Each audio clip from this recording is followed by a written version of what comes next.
ایک صحابی نے عرض کی حضور بیوی کا حق کیا ہے؟ ما حق المرأة علی الزوج، عورت کا حق خامد کے اوپر کیا ہے؟ تو حضور علیہ السلام نے فرمایا کہ جو آپ کھائے وہ اس کو کھلائے۔ یعنی یہ نہیں ہے کہ میاں اور بیوی کے کھانے میں اور ان کی غذا میں فرق ہو، جس طرح کا کھانا خود کھائے اس طرح کا اپنی بیوی کو کھلائے۔ اور دوسرا فرمایا کہ جس طرح کا خود لباس پہنے اس طرح کا اپنی بیوی کو لباس پہنائے۔ تیسرا حق حضور علیہ السلام نے یہ بیان فرمایا کہ تو اس کے چہرے پہ نہ مارے، گھر میں 100 شکر رنجی ہو جاتی ہے، ولا یضرب الوجہ، چہرے پہ نہ مارے۔ آقا کریم علیہ السلام نے فرمایا لا تضربوا اماء اللہ، اللہ کی لونڈیوں کو مارو نہ، منع فرمایا گیا۔ بعض مرد اپنی حاکمیت جگانے کے لیے، اپنے تغلب کو ظاہر کرنے کے لیے عورت پر تشدد کرتے ہیں اور سمجھتے ہیں کہ یہ ہم نے بڑی بہادری کی ہے۔ یہ کوئی اچھا کام نہیں ہے وہ جو اس نے کیا ہے، شریعت نے روکا ہے، منع کیا ہے۔ عورت مارنے سے درست نہیں ہوگی بلکہ معاملہ اور خراب ہو جائے گا۔ عورت کو بارے میں حضور نے ارشاد فرمایا یہ ٹیڑھی پسلی سے پیدا کی گئی ہے، اگر اس کو بالکل سیدھا کرنا چاہو گے تو یہ ٹوٹ جائے گی، اور اگر تم جو ہے وہ کوشش نہیں کرو گے تو ٹیڑھی کی ٹیڑھی رہے گی۔ اس لیے اس کی اصلاح کی کوشش بھی کرو، لیکن یہ تصور کہ بالکل درست ہو جائے۔ عورت کی کچھ چیزیں عورت کا حسن ہے۔ اللہ تعالیٰ نے قرآن مجید کے اندر ارشاد فرمایا کہ وہ لوگ جو محسن اور غافل عورتوں کے اوپر تہمت لگاتے ہیں، تو محسنات الغافلات، اللہ تعالیٰ جل شانہ نے یہ عورت کا حسن شمار کیا ہے، عورت کی خوبی بیان فرمائی ہے غافل ہونا۔ مرد بڑا زمانے ساز ہو تو یہ اس کا حسن ہے، لیکن عورت بھولی بالی ہو، صرف امور خانہ داری کو جانتی ہو، باہر کے معاملات کو نہ جانتی ہو، یہ عورت کا حسن ہے۔ تو یہ لازمی نہیں ہے کہ عورت بھی مرد کی طرح تیز ہو۔ آج جس معاشرے میں ہم جی رہے ہیں، آج عورت کو مردوں کے مقابل کھڑا کر دیا گیا، اور وہ گھر کے کام کو بوجھ سمجھتی ہے، اور ہوٹل کے اندر کتنے کتنے لوگوں کو کھانا کھلا رہی ہے۔ گھر میں کہتے ہیں میرے ساتھ ظلم ہو رہا ہے۔ ایئر ہوسٹس بھرتی ہو گئی ہے تو 400 جو ہے وہ مسافروں کو جو ہے وہ پانی پیش کر رہی ہے، اور کتنے لوگوں کی بھوکی نظروں کا شکار ہو رہی ہے۔ ہر کوئی اپنی خواہش کے مطابق اس سے بات کر رہا ہے، تو وہ اتنے لوگوں کی خدمت کر رہی ہے، یہ ظلم نہیں ہے؟ اور گھر میں 10 بچوں کا کھانا پکائے، اور اپنے خامد کے باپ کا اور اس کی ماں کا کھانا پکائے اور ان کی خدمت کرے، تو سارے چیخ اٹھتے ہیں یہ ظلم ہو گیا۔ ادھر 300 400 لوگوں کی خدمت کر رہی ہے، یہ عجیب سا ماحول ہے۔ تو عورت کی کچھ چیزیں جو ہیں وہ اس کا حسن ہے، اور وہی اس کی زندگی کا نکھار ہے، اور وہی اس کی خوبی ہے۔ تو اللہ تعالیٰ نے قرآن مجید کے اندر غافلات کا لفظ عورت کی خوبیوں کو شمار کرتے ہوئے بیان فرمایا۔ تو یہ چونکہ پسلی ٹیڑھی رہے تو پسلی کے ٹیڑھا ہونے میں بھی ایک حسن ہے، اگر سیدھی ہو جائے تو حسن زائل ہو جائے گا۔ اس لیے فرمایا کہ یہ ٹیڑھی پسلی سے پیدا کی گئی ہے، تو یہ بالکل سیدھی بھی نہیں ہو سکتی ہے، اس کی ناقص العقل ہے، اس کے اندر کچھ کمی ہے۔ اور ایک موقع پہ حضور نے ارشاد فرمایا اگر اس کی کچھ عادتیں تمہیں ناپسند ہیں تو کچھ ایسی عادتیں بھی تو ہوں گی جو تمہیں پسند ہوں گی۔ یعنی ساری عادتیں دیکھو نا، مجموعی طور پہ دیکھنا ہے، وہ تمہاری کتنی خدمت کرتی ہے، ماں باپ کو چھوڑ کے آئی ہے، بہن بھائیوں کو چھوڑ کے آئی ہے، تم سے پہلے اٹھتی ہے، تمہارے بعد سوتی ہے۔ اور کبھی کبھار ایسا ہوتا ہے کہ میاں بیوی اکٹھے کہیں گئے ہوتے ہیں، تو راستے کے اندر دونوں آ رہے ہیں، بچہ بیوی نے اٹھایا ہوا ہے جبکہ طاقتور مرد ہے، اور پھر جب واپس گھر پہنچتے ہیں تو خاوند کہتا ہے کہ جلدی جلدی پانی بناؤ، اور وہ کبھی برف توڑ رہی ہے، کبھی چینی ملا کے پانی تیار کر رہی ہے، اور پھر سب سے پہلے خاوند کو دیتی ہے، بچتا ہے تو خود پیتی ہے۔ کمزور بھی بیوی ہے، دونوں ایک طرح کی دھوپ میں چل کے آئے ہیں، بچہ بھی بیوی نے اٹھایا ہوا تھا، اور آ کے خاوند بیوی کو کہتا ہے کہ یہ کام تو کر، لیکن پھر بھی اس کی زبان پہ شکوہ نہیں آتا، اس کو کہتا تم پانی تیار کرو، پانی پیتا کہتا اب کھانا پکاؤ۔ اس گرمی میں پھر بیوی باورچی خانے میں چلی جاتی، کھانا پکا کے آدھے گھنٹے کے بعد پھر مرد کے سامنے رکھتی ہے، وہ کھاتا ہے، کھا کے پھر کہتا ٹانگیں دباؤ، اور شکوہ نہیں کرتی کہ عجیب بات ہے تیرے ساتھ میں بھی اس کی طرح تھکی ہوں، میں نے بچہ بھی اٹھایا ہوا تھا، میں نے پھر پانی تیار کیا، اب کھانا سخت گرمی میں بنایا، یہ اس کی اچھی عادت ہے. تو فرمایا اگر تم اس کی کچھ عادتوں کو دیکھ کر پریشان ہوتے ہو تو کچھ اس کی عادتیں ایسی بھی تو ہوں گی جو تمہیں پسند ہوں گی. تو اگر یہ تم سوچ لیا کرو تو میاں بیوی کے اندر محبت کا رشتہ مستحکم ہوگا، کمزور نہیں ہوگا. بلکہ ایک انگریز نے لکھا، وہ کہتا ہے کہ کوئی شے بھی جو ہے اس کے کوئی نہ کوئی فائدے ضرور ہوتے ہیں. وہ مثال دیتا ہے، وہ کہتا ہے جو گھڑی بند پڑی ہے نا، ایک دن میں 2 مرتبہ وہ بھی سچ بولتی ہے. مثال کے طور پہ گھڑی بند ہوگی 12 بجے، تو جب دن کے 12 بجے ہیں اس وقت گھڑی سچ بول رہی ہوتی ہے. رات کو جب 12 بجتے ہیں تو گھڑی سچ بول رہی ہوتی ہے. کہتا جو خراب گھڑی ہے وہ بھی دن میں 2 مرتبہ سچ بولتی ہے. تو اگر کسی شخص کی خرابیاں تمہیں نظر آئیں تو اس کی کوئی خوبی بھی ڈھونڈ لیا کرو. مکھی کی طرح نہیں کہ سارے بدن کو چھوڑ کر جہاں زخم ہو وہاں ہی بیٹھنا ہوتا ہے، جہاں خوشبو ہو وہاں بھی تو جاؤ. اس لیے فرمایا حضور علیہ السلام نے، اور ذرا غور تو کیجئے، خاندانوں کو جوڑنے کا اور میاں بیوی کے اندر باہم محبت پیدا کرنے کا یہ کتنا حکمت بڑا جملہ ہے. یہ جوامع الکلم سے ہے یہ جملہ، اور کتنا حسن ہے اس جملے کے اندر. فرمایا اگر اس کی کوئی بات تمہیں ناپسند ہے تو کوئی اس کی ایسی بات بھی تو ہوگی جو تمہیں پسند ہے، اور تم اس کو دیکھ لو. بلکہ صوفیہ فرماتے ہیں اگر خوبی دیکھنے کا شوق ہو تو کسی اور میں دیکھو، اور برائی دیکھنے کا شوق آئے تو اپنے اندر دیکھو. اگر انسان اپنی زندگی کے اندر یہ رویہ بنا لے تو زندگی میں حسن آ جاتا ہے. لیکن ہمارا جو عمومی رویہ ہے، ہم برائیاں اوروں میں دیکھتے ہیں اور خوبیاں ساری اپنے اندر دیکھتے ہیں. وہ کیا کسی نے کہا تھا کہ کسی کی طرف انگلی اٹھانے والا ذرا غور تو کرے کہ باقی انگلیاں اس کی اپنی طرف اٹھ رہی ہیں. تو ذرا تدبر تو کرے، ذرا غور تو کرے. اس لیے فرمایا اگر اس کی کوئی عادت تمہیں ناپسند ہے، ناگوار ہے، تو کوئی اس کی ایسی عادت بھی ہوگی کہ جو تجھے پسند ہوگی. اس عادت کو دیکھ کر کے تم اس کے ساتھ محبت کر سکتے ہو. اور آقا کریم نے یہ بھی فرمایا خیرکم لأہلہ وآنا خیرکم لأہلی. تم میں سے بہتر وہ ہے جو اپنے اہل خانہ کے ساتھ بہتر ہے. اور فرمایا تم میں سے سب سے بہتر میں ہوں جو اپنے اہل خانہ کے ساتھ بہتر ہوں. حضور اپنے اہل خانہ کے ساتھ جو حسن سلوک کیا ہے تاریخ اس پہ گواہ ہے. جب آقا کریم کا وصال ہوا 9 بیویاں اس وقت حضور کے نکاح میں تھیں، اور آقا کریم علیہ السلام کی ایک بیوی کو بھی حضور پہ شکایت نہیں تھی. جبکہ اتنی کثرت سے ازواج ہوں تو اس وقت شکایت کا پیدا ہو جانا لازم ہے. لیکن اس انداز کے ساتھ حضور نے حسن سلوک کیا ان کے ساتھ، ان کے درمیان عدل قائم فرمایا، اور ان کے ساتھ محبت جو حضور کی تھی وہ مثال ہے. ایک حضرت سیدہ طیبہ طاہرہ حضرت خدیجہ الکبریٰ رضی اللہ تعالی عنہا کا جب آخری وقت آیا تو انہوں نے اپنی بیٹی حضرت فاطمہ الزہرا رضی اللہ تعالی عنہا کو بھیجا، کہا جاؤ اپنے باپ سے چادر مانگ لاؤ. تو سیدہ فاطمہ حاضر ہوئی، عرض کی امی چادر مانگ رہی ہیں. تو حضور علیہ السلام نے فرمایا بیٹا اپنی ماں سے پوچھو نا چادر کیا کرنی ہے.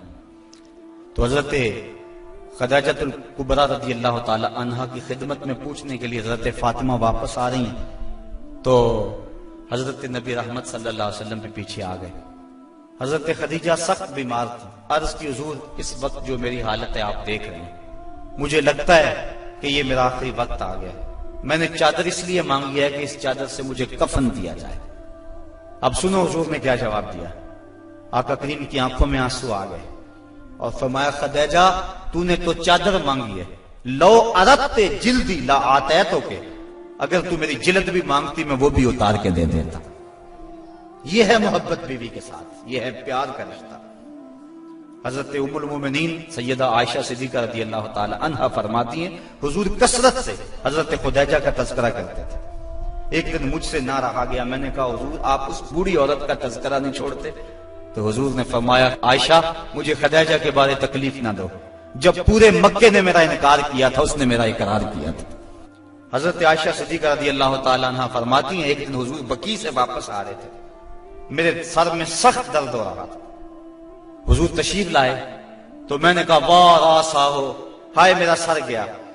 تو حضور علیہ السلام نے کہا وَآنَا یا عائشہ، عائشہ یہ تیرے سر میں درد نہیں، یہ تو میرے سر میں درد ہو رہا ہے.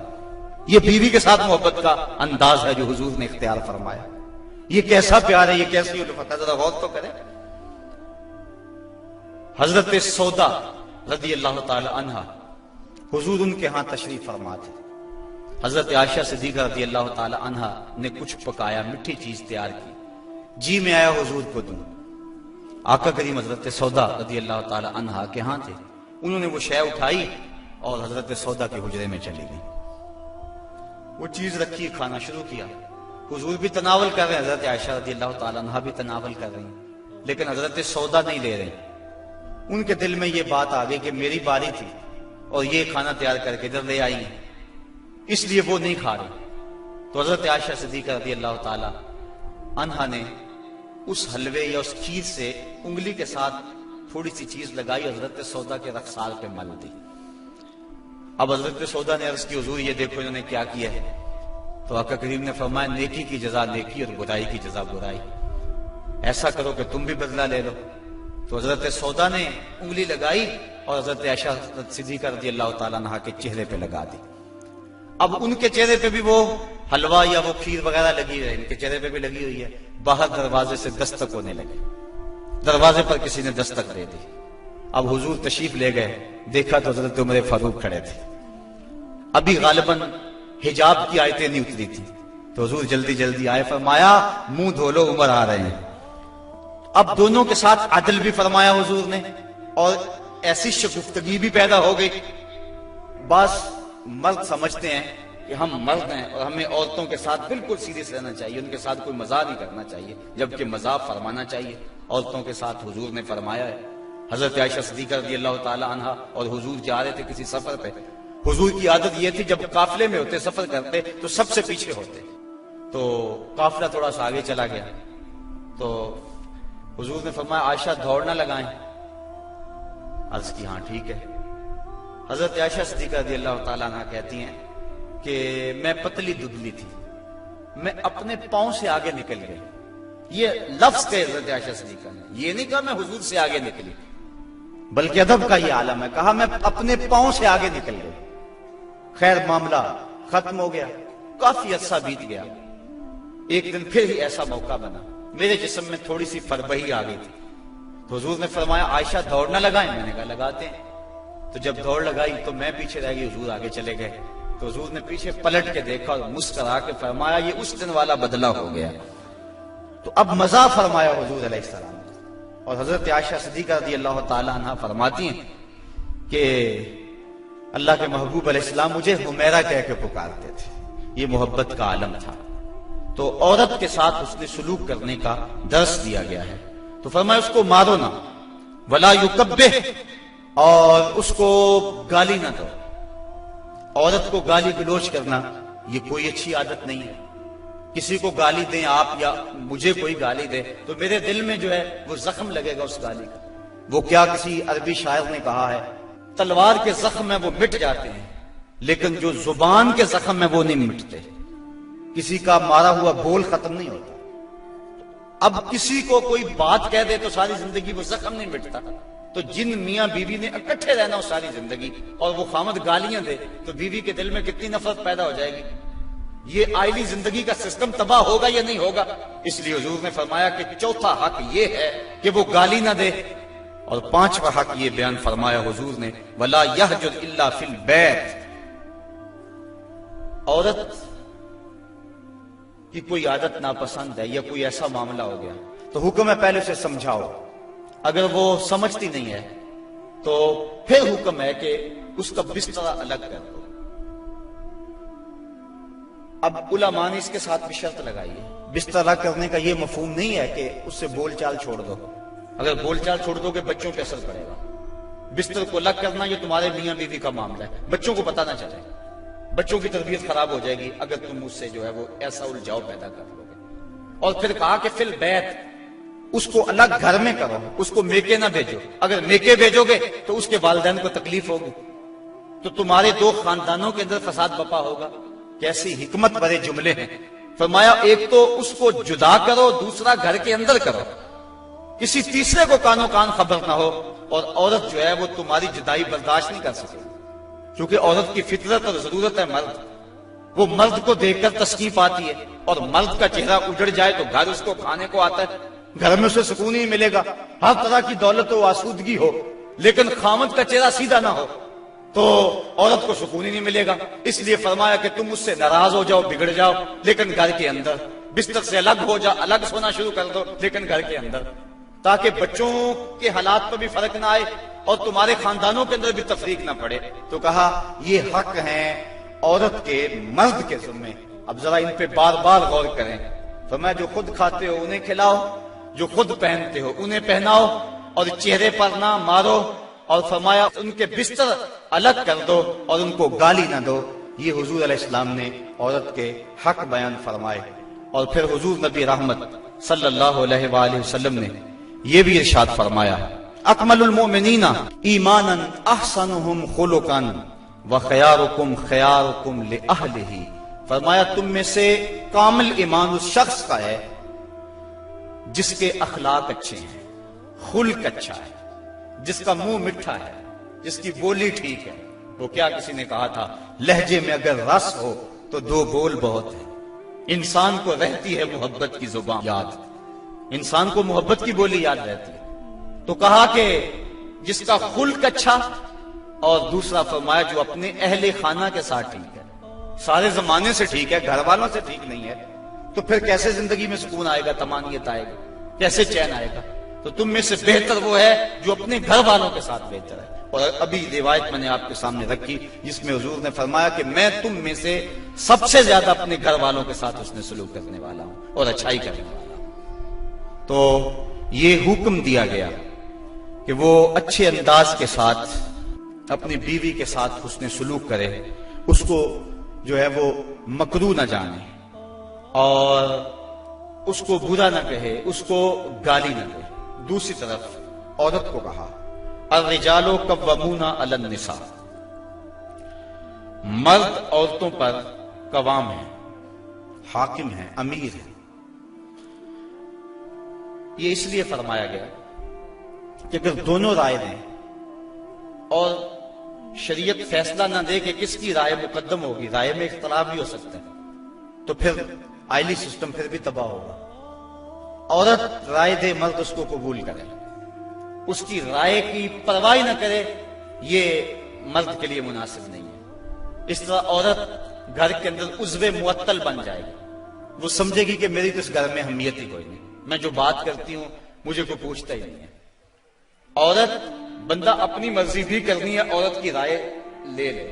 جب کسی کی رائے لیتے ہو آپ کسی معاملے میں تو اس کی عزت افزائی ہوتی ہے. تو اس لیے عورت کے ساتھ مشاورت کریں، اس کی بات کو اہمیت دیں. اگر اس کی بات قابل قبول نہیں ہے تو اچھے انداز اس کو سمجھائیں. لیکن فرض کرو اگر رائے مختلف ہوگی ہیں تو رائے کس کی کو ترجیح ہوگی؟ مرد کی رائے کو ترجیح ہوگی. جس طرح کہ میں نے حقوق والدین کو عنوان سے عرض کیا تھا کہ ماں کچھ اور کہتی ہے، باپ کچھ اور کہتا ہے. اب کس کی بات مانیں گے، ماں کی یا باپ کی؟ ماں کا درجہ بہت سارا ہے، لیکن ماں کہتی ہے یہ کرو، باپ کہتا ہے یہ کرو. تو علماء نے جزیہ بیان فرمایا کہ خدمت میں ماں مقدم ہے، تعمیل حکم میں باپ مقدم ہے. پہلے تو ماں باپ کو چاہیے اولاد کو کسی مشقت میں نہ ڈالیں، کسی مصیبت میں نہ ڈالیں. لیکن اگر ایسا کبھی ہو جائے تو خدمت میں ماں کو ترجیح دیں. جب باہر سے آئیں تو پہلے ماں کی ٹانگیں دبائیں، اس کے پاؤں دبائیں، پھر اس کے بعد باپ کے. خدمت میں ماں کو ترجیح دیں. لیکن جب حکم کی تعمیل کی بات آئے پھر باپ کو ترجیح دیں، چونکہ قوام باپ ہے، گھر کا حاکم اور امیر باپ ہے. اگر باپ کی بات نہیں مانی جائے گی تو پھر گھر میں فساد برپا ہو جائے گا. اسی طرح زوجین میں سے خامد کی بات کو ترجیح اگر دی جائے گی تو یہی معاشرے کا بھی حسن ہے اور خاندان کے اندر بھی اسی میں عزت ہے. اگر خامد کچھ اور کہتا ہے، بیوی کچھ اور کہتی ہے، بات بیوی کی مان لی جائے تو گھر میں تو مصیبت بن گئی. خامد کو کوسنے دیں گی اس کے بہنیں بھی، اس کے بھائی بھی، اس کی ماں بھی کہے گی، باپ بھی کہے یہ بیوی کے پیچھے لگ گیا. لیکن اگر بیوی خامد کے پیچھے لگ جائے تو یہ بیوی کے لیے حسن ہے. مرد کا بیوی کی اطاعت کرنا یہ مرد کے لیے حسن نہیں ہے، لیکن بیوی کا مرد کے پیچھے لگ جانا اور اس کی بات کو مان لینا یہ جو ہے وہ حسن ہے بیوی کے لیے، اور یہ اس کی اطاعت کے زمرے میں آتا ہے. تو مرد حاکم بنایا گیا ہے، لیکن حاکم کا یہ مطلب بھی مرد نہ سمجھے کہ وہ جب چاہے عورت کو مارنا شروع کر دے، اس کو غلام سمجھے اور اس کی اہمیت ہی نہ سمجھے، بلکہ عورت کو برابر مشاورت میں شریک رکھے. جس طرح مرد عورت پہ ناراض ہو جاتا ہے، عورت کو بھی حق ہے کہ وہ مرد پہ ناراض ہو جائے کسی معاملے میں. اور جس طرح عورت مرد کو مناتی ہے، مرد بھی اپنی بیوی کو منا سکتا ہے، راضی کر سکتا ہے، اس میں کوئی حرج نہیں ہے، چونکہ گھر میں شکر رنجی ہو سکتی ہے۔ بخاری شریف میں روایت موجود ہے، حضور نبی رحمت صلی اللہ علیہ وسلم نے ارشاد فرمایا، عائشہ جب تم ناراض ہوتے ہو مجھے پتہ چل جاتا ہے۔ عرض کی حضور کیسے؟ فرمایا جب تم راضی ہوتی ہو اس وقت کوئی بات ہو تو قسم اٹھاتی تو کہتی ہو رب محمد، مجھے محمد کے رب کی قسم، اور جب تم ناراض ہوتی ہو اور کوئی بات ہو تو قسم اٹھاتی ہو تو کہتی ہو رب ابراہیم، مجھے ابراہیم کے رب کی قسم ہے۔ تو مجھے پتا چل جاتا ہے کہ اب تم ناراض ہو اور اب تم راضی ہو۔ تو جب حضرت عائشہ صدیقہ رضی اللہ تعالیٰ عنہا نے یہ بات سنی تو کہا ما احجرو الا اسمک، حضور میں صرف آپ کا نام ہی چھوڑتی ہوں، دل میں تو آپ ہی ہوتے ہیں، دل میں تو آپ ہی کے ڈیرے ہیں اور آپ ہی کے بسے ہیں۔ تو یہ اسلام نے ہمیں کیسا روشن راستہ دیا، اور حضور کی سیرت اور حضور کا عمل ہمارے سامنے۔ تو میاں بیوی کے اندر وہاں شکر رنجی ہو سکتی ہے، تو اس کے اندر جو ہے ایک فریق ناراض ہو گیا تو دوسرا راضی کر لے، دوسرا ناراض ہو گیا تو پہلا راضی کر لے، کس قدر گھر میں حسن آ جائے گا۔ جب گھر حسین ہوگا تو سارا معاشرہ حسین ہو جائے گا، لیکن اگر یہ جو بنیادی اکائی ہے اس میں حسن نہ ہوا تو باقی حسن کیسے ہو سکتا ہے۔ تو حاکم ہے مرد، اور جس طرح عورت کے کچھ حقوق ہیں مرد کے بھی کچھ حقوق ہیں۔ حضور علیہ السلام نے ارشاد فرمایا لا یحل للمرأة ان تصوم وزوجها شاہد الا باذنہ ولا تاذن فی بیتہ الا باذنہ، فرمایا عورت کو یہ حق نہیں پہنچتا کہ وہ روزے رکھے جبکہ خامد گھر میں ہو۔ نفلی روزہ رکھنا اگر عورت کو ہو تو وہ خامد سے پوچھ کے رکھے گی، خامد کی اجازت اور اذن کے بغیر عورت روزہ بھی نہیں رکھ سکتی، کیونکہ خامد کی رضا کا حاصل کرنا عورت کے لیے بہتر نفلی عبادت ہے۔ اس لیے اگر خامد راضی نہیں ہے تو روزہ نہ رکھے، راضی ہے تو رکھ لے۔ اور فرمایا حضور علیہ السلام نے دوسری بات یہ ہے کہ وہ اس کے گھر میں جس کو وہ ناپسند کرتا ہے اس کو آنے نہ دے، اذن نہ دے۔ اور ایک حدیث کے اندر یہ لفظ ہیں کہ حضور علیہ السلام نے ارشاد فرمایا کہ وہ خامند کے بستر کو روندنے نہ دے، یعنی خامند جس بستر پہ بیٹھتا ہے، سوتا ہے، آرام کرتا ہے، اس بستر پہ کسی کو نہ چڑھنے دے۔ اور اس پر حضرت ام حبیبہ رضی اللہ تعالی عنہا کا عمل ہمارے سامنے ہے۔ یہ ابو سفیان کی بیٹی ہیں، اور حضور پر حضرت ام حبیبہ ایمان لے آتی ہیں، ان کا شوہر بھی ایمان لے آتا ہے۔ جب ہجرت حبشہ ہوئی تو یہ دونوں میاں بیوی حبشہ کی طرف ہجرت کر گئے۔ کچھ عرصہ وہاں گزرا، ایک دن حضرت ام حبیبہ سوئی تو خواب دیکھا ہے کہ میرے خامد کا چہرہ بدل گیا ہے، تو سخت پریشان ہوئی۔ صبح اٹھی تو پتہ چلا کہ خامد عیسائی ہو گیا، کسی عیسائی کے پاس بیٹھنا اٹھنا تھا تو اس نے اپنا دین بدل لیا۔ تو حضرت ام حبیبہ رضی اللہ تعالیٰ عنہ الگ ہو گئی۔ کچھ عرصے کے بعد خامد بھی فوت ہو گیا۔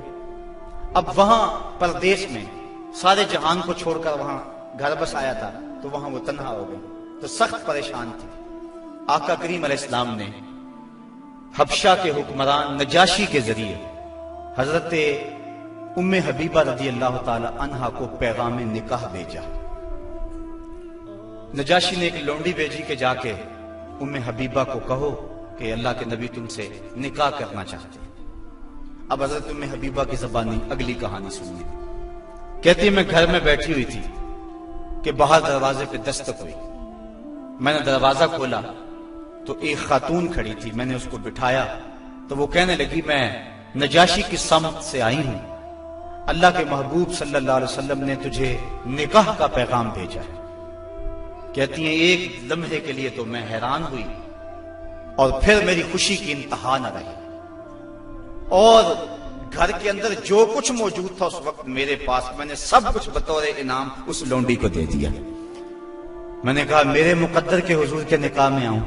پھر اللہ کے محبوب علیہ السلام نے ان سے نکاح کر لیا، وہ مدینہ تشریف لے آئیں۔ ابو سفیان ان کو ملنے کے لیے مدینہ پہنچے، حضور علیہ السلام کی چارپائی بچھی ہوئی تھی، تو یہ جا کے بیٹھنے لگے تو انہوں نے بستر لپیٹ لیا۔ تو ابو سفیان کہنے لگا رملہ تمہیں کیا ہو گیا، یہ بستر میرے قابل نہیں سمجھتی ہو یا مجھے بستر کے قابل نہیں سمجھتی ہو؟ تو حضرت ام حبیبہ کہنے لگی کہ یہ بستر اللہ کے رسول کا ہے اور میں نہیں پسند کرتی کہ اس کے اوپر کوئی مشرک بیٹھے۔ تو کہنے لگا ابو سفیان کہ تم بڑا بدل گئی ہو۔ پھر اللہ تعالیٰ نے ان کو بھی اسلام کی بہاریں عطا فرما دی۔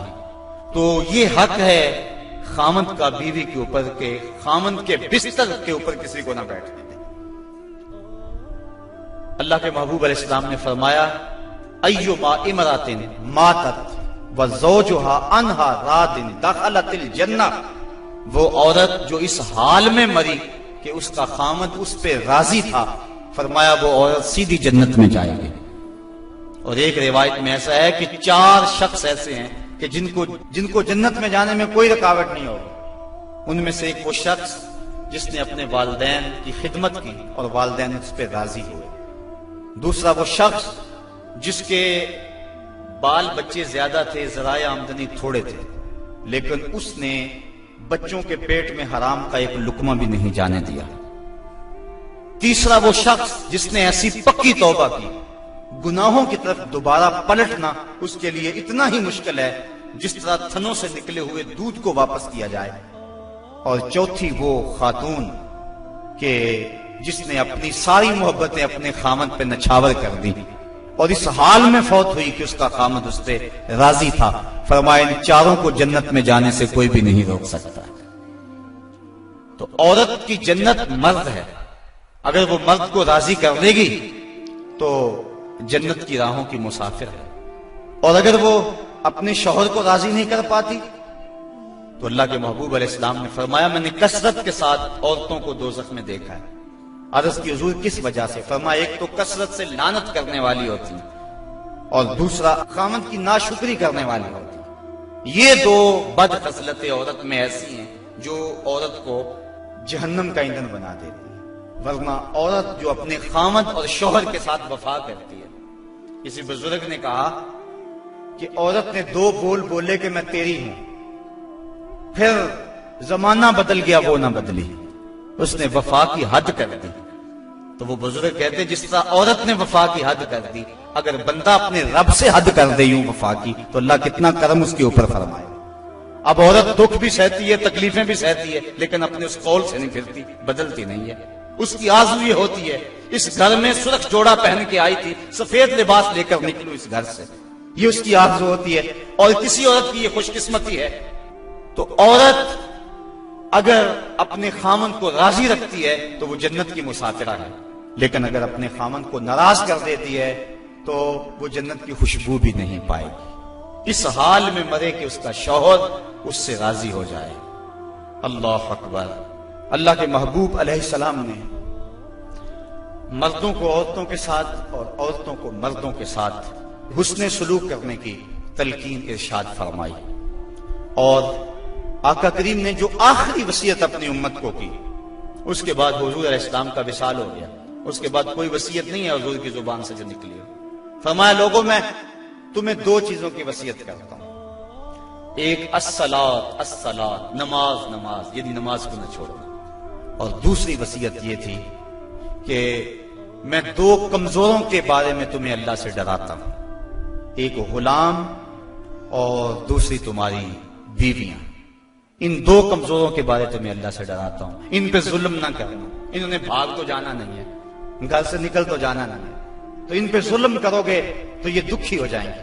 تو آقا کریم علیہ السلام نے فرمایا ان 2 کمزوروں کے بارے میں تمہیں اللہ سے ڈراتا ہوں۔ بلکہ اس قدر حضور نے عورتوں کی نزاکت کا لحاظ رکھا، ایک سفر پہ تھے، ایک شخص اونٹوں کو ہانک رہا تھا، اس کا نام تھا انجشا، تو وہ جلدی جلدی اونٹوں کو نا ہانکنے کی کوشش کر رہا تھا تاکہ جلدی پہنچ جائے۔ تو آقا کریم نے فرمایا انجشا آہستہ آہستہ، فرمایا یہ جو اونٹوں کے اوپر عورتیں بیٹھی ان کی طرف اشارہ کر کے کہا یہ نازک آبگینے ہیں، کہیں ٹوٹ نہ جائیں۔ عورتوں کو نازک آبگینے قرار دیا۔ آج ہمارے معاشرے کے اندر گھروں میں جو جنگ و جدل کا ماحول ہوتا ہے اور عورتوں کے ساتھ جو سلوک کیا جاتا ہے، بتاؤ یہ نازک آبگینے سلامت رہ سکتے ہیں؟ حضور نے تو فرمایا انجشا اپنے اونٹوں کی رفتار کو کم کرو، کہیں یہ نازک آبگینے نہ ٹوٹ جائیں۔ اور پھر سنو حضور نے کیا فرمایا، حبب الیہ من دنیاکم ثلاث، لوگوں تمہاری دنیا سے مجھے صرف 3 چیزیں پسند ہیں، رنگ و نور سے سجی ہوئی یہ کائنات تمہیں مبارک ہو، یہ بزم کواکب کا نور، یہ افلاک، یہ زمین، یہ لہلہاتے ہوئے سبزے، یہ کائنات کا حسن، یہ کوثے قضا کی رنگینیاں، یہ بہاروں کے رنگ، یہ پربتوں کی کتاریں، یہ مرغن غذائیں، یہ انواع و اقسام کے پھل، زندگی کا سارا حسن، یہ موسموں کا نور اور روشنی، سب کچھ تمہیں مبارک ہو۔ فرمایا مجھے تو صرف تمہاری دنیا سے صرف 3 چیزیں پسند ہیں۔ یہ نہیں کہا میری دنیا سے، کہا تمہاری دنیا سے۔ بلکہ ایک حدیث کے لفظ حضور نے یوں فرمایا کہ میری مثال ایسے ہے تمہاری دنیا کے ساتھ جس طرح کوئی مسافر گزر رہا ہو اور راستے میں کوئی درخت ہو اور وہ چند لمحوں کے لیے اس کی چھاؤں میں بیٹھ جائے۔ تو کہا میں تو چند لمحوں کے لیے رکا ہوں، اور رک کے ایک ایک لمحہ انسان کو زندگی گزارنے کا راستہ بتا گئے ہیں۔ چند لمحوں کے لیے وہ ٹھہرے ہیں جس پیڑ کے نیچے، سنا ہے آج تک اس پیڑ کا سایہ مہکتا ہے، آج تک وہاں روشنیاں پھیلی ہوئی ہیں۔ تو کہا حب الیہ من دنیاکم ثلاث، مجھے تمہاری دنیا سے صرف 3 چیزیں پسند ہیں، الطیب والنساء وجعلت قرۃ عینی فی الصلاۃ، ایک خوشبو، دوسری منکوحہ عورتیں، اور تیسری میری آنکھوں کی ٹھنڈک نماز میں رکھی گئی ہے۔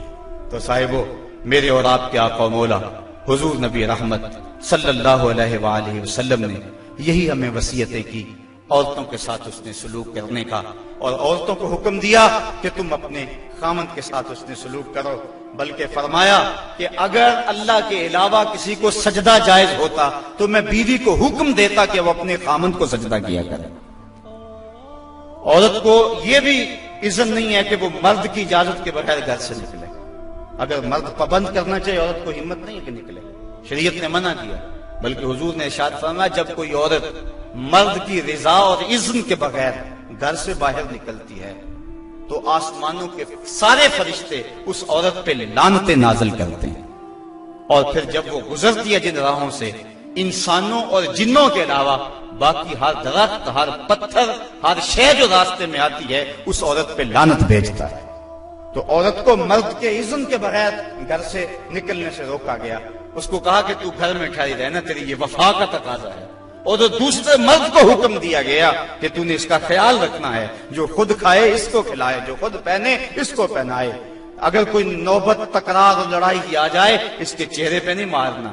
بعض علماء نے کہا کہ اگر مارنا ناگزیر ہو جائے، جس طرح کہ سورہ نساء میں اللہ تعالیٰ نے فرمایا کہ اگر ان سے کوئی ایسا کام سرزد ہو جائے تو پھر ان کو مار لو، تو اس کی شرط لگائی کہ مار علم والی نہ ہو بلکہ اس سے ذہنی تکلیف پہنچانا مقصود ہو۔